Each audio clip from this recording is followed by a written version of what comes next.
네, 이 환율과 금리, 또 환율과 주가, 금리와 주가, 뗄래야 뗄 수가 없는데 내용은 좀 어렵죠. 자, 환율이 조금 하향 안정세가 되면서 오히려 외국인 투자자들의 이 수급으로 코스피는 견조하게 잘 버티고 있습니다. 대외 리스크에도 불구하고 말이죠. 그래서 오늘은 환율과 주가를 좀 풀어보는 심도 있는 시간을 좀 마련해봤고요. 도움 말씀 주시기 위해서 SC제일은행 자산관리본부의 홍동희 차장과 함께하겠습니다. 안녕하십니까? 네, 안녕하세요. 자, 먼저 원화 약세 압력이 일단 큰 고비는 좀 넘겨간 것 같습니다. 1,200원 선에서 계속 윗단을 치고 나가서 대외적으로는 우리 리스크가 좀 올라가는 건 아닌가 이랬는데 단기적으로 이제 오버슈팅 국면은 좀 정상화된 걸로 파악을 해야 될까요? 어떻게 보십니까? 예, 일단 8월 중에는 원달러 환율이 1,220원 선까지도 올라가기도 했었고요. 네. 지금 현재는 1,170원대로 내려와 있는 상황입니다.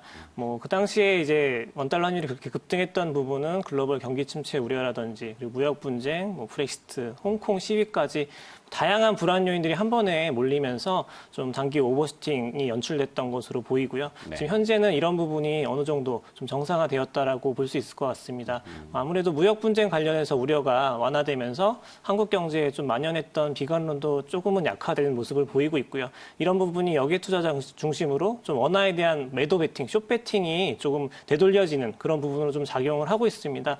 그래서 지금 현재는 이런 흐름이 환율에 좀 안정화를 만들고 있고 어제 같은 경우도 한국의 3분기 GDP가 상당히 그렇죠. 좀 부진하게 나왔는데도 불구하고 사실 롱재료여서 환율이 올라갈 수 있는 재료인데 우리 안 올라갔다. 맞습니다. 그래서 그런 부분들에도 불구하고 환율에 미치는 그런 영향이 상당히 좀 제한적으로 나타났거든요. 그래서 전체적으로 지금 환율이 좀 더 하락 압력이 유지가 되고 있다라고 보시면 될 것 같습니다. 결국에는 이제 역외 투자자들이나 해외 글로벌 투자자들이 이제 환에 민감하니까. 자, 근데 우리는 이제 대외 수출입 의존도가 좀 큰 편이라서 사실 환율과 또 뗄래야 뗄 수는 없는데요. 이것이 이제 글로벌 제조업 경기하고도 또 순환하는 구조하고 밀접하지 않습니까?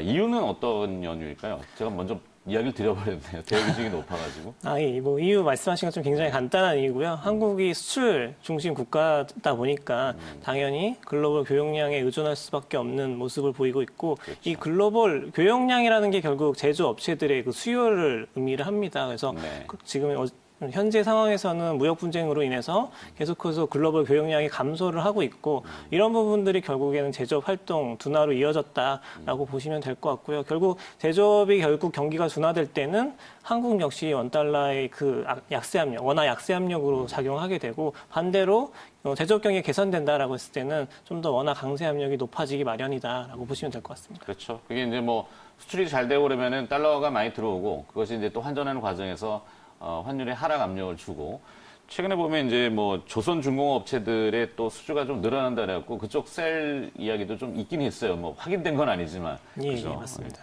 자, 그렇다면은 지금은 어떤 국면인지 글로벌 제조업 경기가 이제 바닥을 좀 돌고 있다 이런 이야기도 적지 않게 나오고 있고 실제 오늘도 보면 우리도 기업 실적이 안 좋음에도 불구하고 주가는 반전을 하고 있거든요. 이게 제조업 경기랑 어떤 바닥 국면이랑 좀 연관성을 지어볼 수 있을까요? 당장 제조업 경기가 강하게 반등할 거다라고 사실 확신하기는 조금 어렵습니다. 네. 이렇게 제조업 경기가 안 좋아진 부분에는 결국 이 무역 분쟁 여파가 굉장히 컸기 때문에 결국에는 이 양국의 협상이 어느 정도 수준으로 진전을 보일 것인가가 향후에 이런 제조업 경기 전망을 좌우할 수 있는 가장 핵심적인 변수가 될 거다라고 보고 있고요. 네. 대신에 좀 긍정적인 부분은 이미 상당 부분 그런 부진이 좀 반영되어 있다. 그래서 조금만 개선되면은 그래도 반등할 여지는 있다라는 점입니다. 그래서 지금 시장 참여자들은 정책에 대해서 그런 기대도 유지가 되고 있고 또 무역 분쟁에서도 완화가 되고 있기 때문에 추가적으로 악화되기보다는 이제는 좀 개선될 수 있는 게 아니냐라는 그런 쪽에 좀 더 주목을 하고 있다라고 보시면 될 것 같고요. 네. 또 수출 관점에서도 좀 기대할 수 있는 부분은 지금 현재 수출 중심 국가들 한국뿐만이 아니라 일본, 독일 이런 중국 같은 주요 수출 지표가 지난해 10월을 고점으로 계속해서 하락세를 보였습니다. 이 부분은 이제부터는 이 기저효과라는 게 발생한다라는 거거든요. 네. 작년 대비해서 올해로 넘어오면 조금만 잘하면 그래도 개선될 수 있는 여지가 생긴다라는 점입니다. 일종의 착시일 수도 있지만. 그렇죠? 예, 그렇죠. 통계적으로 봤을 때는 전년 대비 플러스 성장률로 돌아설 가능성이 높아진다라고 보시면 될 것 같고요. 이런 부분 역시도 일부의 좀 부담을 좀 덜어줄 수 있는 그런 부분이다라고 보고 있습니다. 네. 자, 이 글로벌 투자자들이 한국물, 특히 원화 자산에 대한 리스크 선호가 역시 조금 개선되지 않나 싶긴 한데요. 그 시장별로는 좀 차이가 있죠. 채권 시장하고 주식 시장하고 어떤 시각의 차이가 있습니까? 예, 뭐 한국 채권하고 한국 주식에 대해서는 같은 원화 자산인데도 불구하고 상당히 좀 엇갈리는 흐름이 나타나고 있고요. 한국 채권은 굉장히 좀 안전자산 속성을 보이는 반면에 한국 주식은 당연히 뭐 위험 선호를 강하게 반영한다라고 보시면 될 것 같습니다. 네. 지금 현재는 위험 선호가 개선되면서 한국 주식이 사실 1900선까지도 위협을 받던 수준에서 그래도 어느새 2100 수준까지 좀 근접해 있는 상황이다라고 보시면 될 것 같고, 이런 부분이 최근에 이런 위험 선호를 잘 반영을 하고 있다라고 해석을 하실 수 있습니다. 한국 주식은 뭐 당연히 대외 변수에 민감하게 반응하고 수출 중심의 기업들이 시가총액 비중이 굉장히 높기 때문에 네. 굉장히 외국인 투자자들의 이런 자금 유출입이 상당히 급격하게 변화합니다. 그래서 굉장히 변동성이 높은 자산이다라고 보시면 될 것 같고, 반면에 한국 채권은 외국인 투자자들이 보는 시각이 조금 다른데요.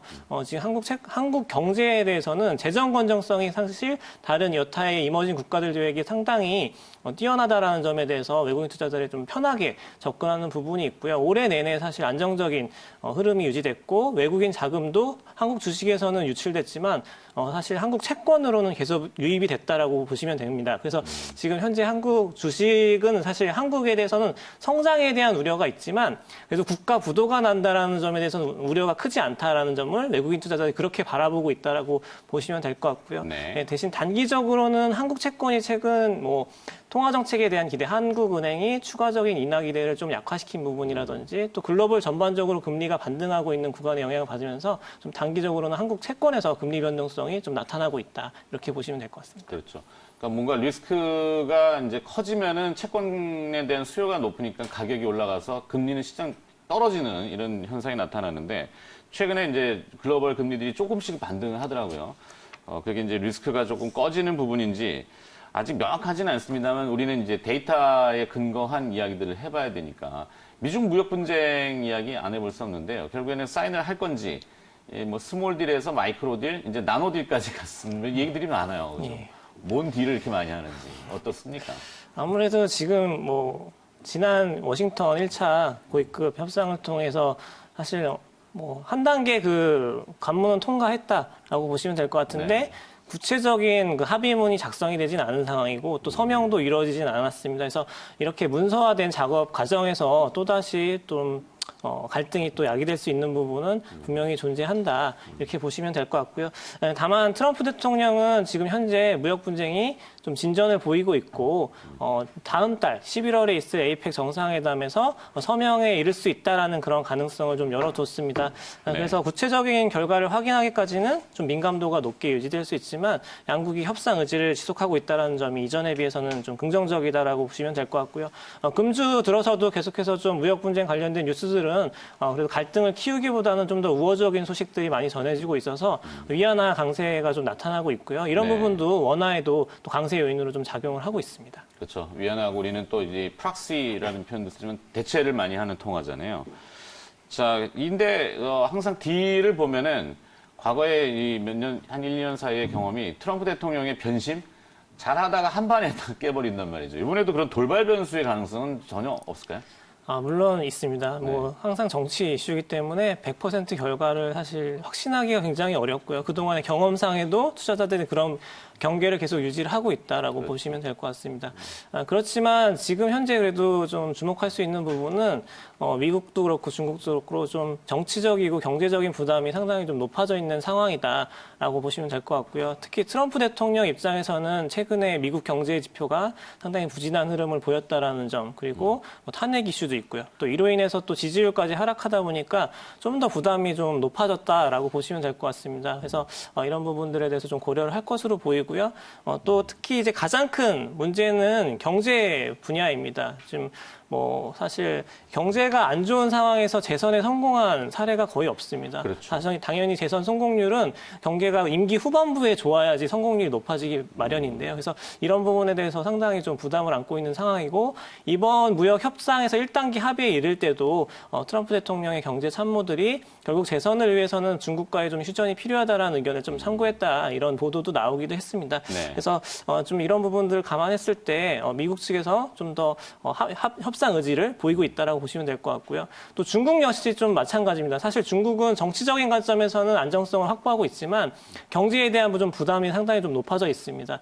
이번 3분기 GDP 같은 경우도 0% 나오면서 사실 통계 작성 이후에 최저치가 나왔고요. 네. 이렇게 계속됐을 경우에는 사실 더 악화되는 부분이 좀 분명하기 때문에 이런 부분 고려했을 때 결국 양측이 좀 더 정치적이고 경제적인 부담을 통해서 좀 합의에 나서지 않을까라고 네. 보고 있습니다. 자, 이제 그러면 이야기를 좀 정리를 해봐야 될 것 같습니다. 이런 종합적인 사항들을 고려했을 때 차장님께서는 어떻습니까? 이 환율 조금 더 하향 안정화 될 거로 보시는지 아니면은 다시 상방으로 환율이 또 요동을 치면서 리스크가 커질 것으로 보시는지요?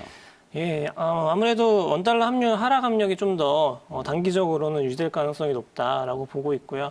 말씀드린 것처럼 좀 만약에 다음 달에 있을 무역 협상에서 좀 더 긍정적인 소식이 전해지면 추가 강세 압력이 나타날 수 있다라고 보고 있고요. 또 한 가지 이제 주목할 부분은 연준의 그런 단기 자금 시장의 유동성 공급 그리고 브렉시트 이슈를 좀 들 수 있을 것 같습니다.